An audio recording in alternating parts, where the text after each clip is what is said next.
Hi, I'm Dr. Busnardo, and this is my treatment group video on substance-related and addictive disorders. And my client was Courtney Detrich, and that's Courtney Detrich,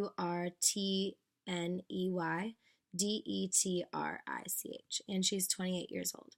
The differential diagnosis for this client is alcohol use disorder, and that's the only differential diagnosis for her. So I was able to rule that in. The primary diagnostic features, there's only one, and that's that a person with this disorder exhibits a tolerance to alcohol, and when the alcohol is no longer used, experiences withdrawal symptoms. Courtney is a secretary for an accounting firm, and she's seeking treatment for her dependence on alcohol. Her problems with alcohol began in high school when she recorded herself having sex while under the influence of alcohol. And she was raised in the Mormon religion, which says no drinking alcohol and no premarital sex. And so when she broke these two rules and recorded that video, a lot of people showed a lot of disdain for her among her church community, and her reputation in school was tarnished. Her parents divorced when she was 10 years old, and they also both showed a very unified displeasure in her choice to engage in drinking and having premarital sex. After this entire experience, she was ashamed and humiliated, and she medicated her emotional pain by drinking and partying.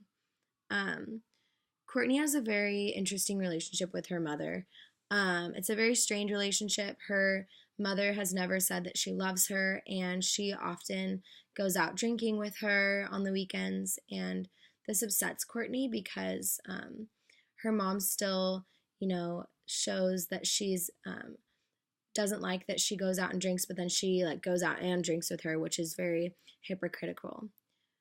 Courtney's mother also has never said that she loves Courtney's sister, and when Courtney, tells her mother that she really needs to know that her mom loves her, she refuses to give in to this request, and it breaks Courtney's heart.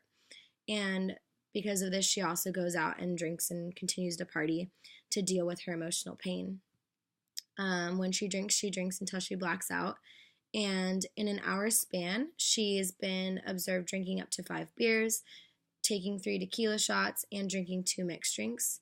After this consumption of alcohol, her eyes start to roll back in her head. Her speech is slurred. No one can really understand her. And her gait becomes very unsteady. Sometimes she wakes up in the morning next to strange men after having unprotected sex. And when she wakes up, she feels shaky until she can drink her first beer or whatever type of alcohol. And if she goes more than 5 to 6 waking hours without drinking, she begins to sweat and shake all over. Her drinking problem is now impacting her work because she's been late so many times, and now her boss is threatening to put her on probation, and if she's late again, then she's going to end up getting fired. So, yeah. The multi-axial diagnosis is axis 1 is alcohol use disorder. Axis 2 and 3 are both none. Axis 4 is emotionally unavailable mother and culturally ostracized, and for axis 5, her GAF is 48. There were 4 theoretical perspectives for this client, and the first was the behavioral perspective. So the client's symptoms may be due to a faulty learning experience through operant conditioning. When the client uses alcohol, she feels pleasant because she can escape the pain of the problems and stressors in her life, which positively reinforces her behavior.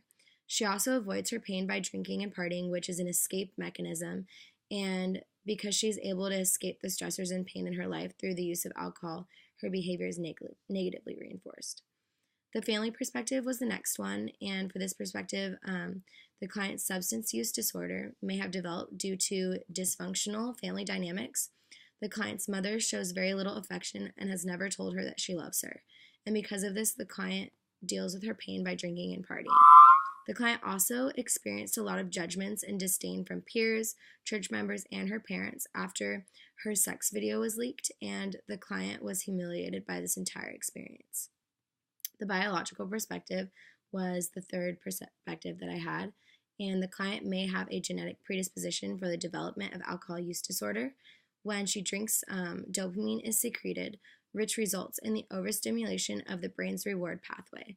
Over time, the brain adapts to the dopamine levels and produces less dopamine, and this causes the abuser to use more of the substance to have the same amount of pleasure that they had had before.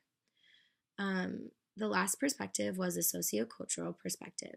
The client grew up Mormon, and the Mormon culture believes in no sex until marriage and not drinking alcohol. The client drank and recorded herself having sex, which was going against two of the rules of her religion. And when the video accidentally got out, she became socially ostracized. This experience has made her feel very ashamed, and she chooses to drink and party to get away from the pain due to this experience.